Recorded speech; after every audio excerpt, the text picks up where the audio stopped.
രാഹുൽ മാങ്കൂട്ടത്തിലിന്റെ വിഷയം വലിയ ചർച്ചയായി മാറിക്കൊണ്ടിരിക്കുന്ന ഈ അവസരത്തിൽ ഇപ്പോൾ ഇതാ രാഹുൽ മാങ്കൂട്ടത്തിലിന് എതിരായ ലൈംഗിക ആരോപണ വിവാദത്തിൽ രണ്ടാമത്തെ കേസിൽ KPCCക്ക് പരാതി നൽകിയ യുവതിയുടെ വിശദാംശങ്ങൾ പോലീസിന് ലഭിച്ചിട്ടുണ്ട്.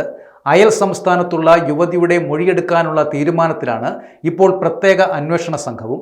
സുഹൃത്തിൻ്റെ സഹായത്തോടെയാണ് യുവതി KPCCക്ക് പരാതി അയച്ചിരിക്കുന്നത്. പരാതിക്കാരി മൊഴിയിൽ ഉറച്ചു നിന്നാൽ രാഹുലിൻ്റെ കുരുക്ക് മുറുകുകയും ചെയ്യും. രാഹുലിൻ്റെ മുൻകൂർ ജാമ്യാപേക്ഷയിൽ ഇന്ന് വിധി പറയുന്ന ദിനമാണ്. രാഹുൽ സ്ത്രീകളെ സ്ഥിരമായി ശല്യം ചെയ്യുന്ന വ്യക്തിയാണെന്ന് പ്രോസിക്യൂഷൻ വാദിക്കുകയും ചെയ്യും. കൂടാതെ ഉത്തരവ് ഇന്ന് തന്നെ ഉണ്ടാകണമെന്നും പ്രോസിക്യൂഷൻ ആവശ്യപ്പെടും. തിരുവനന്തപുരം പ്രിൻസിപ്പൽ ജില്ലാ സെഷൻസ് കോടതിയാണ് വിധി പറയുന്നത്. പ്രോസിക്യൂഷൻ ഇന്ന് ഹാജരാക്കുന്ന പുതിയ തെളിവ് പരിശോധിച്ച് വാദം കേട്ടാകും വിധി. ഇന്നലെ 1.5 മണിക്കൂറോളമാണ് പ്രതിഭാഗവും പ്രോസിക്യൂഷനും കോടതിയിലെ അടച്ചിട്ട മുറിയിൽ വാദം നടത്തിയത്.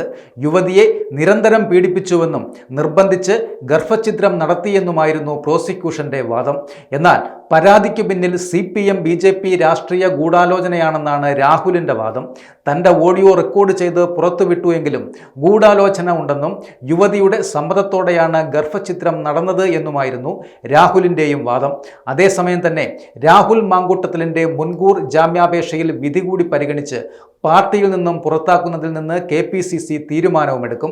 പുറത്താക്കാൻ ധാരണയായി എങ്കിലും കോടതി വിധി കേൾക്കണമെന്ന നിലയിലേക്ക് പാർട്ടി നേതൃത്വം എത്തിയിരിക്കുകയാണ്.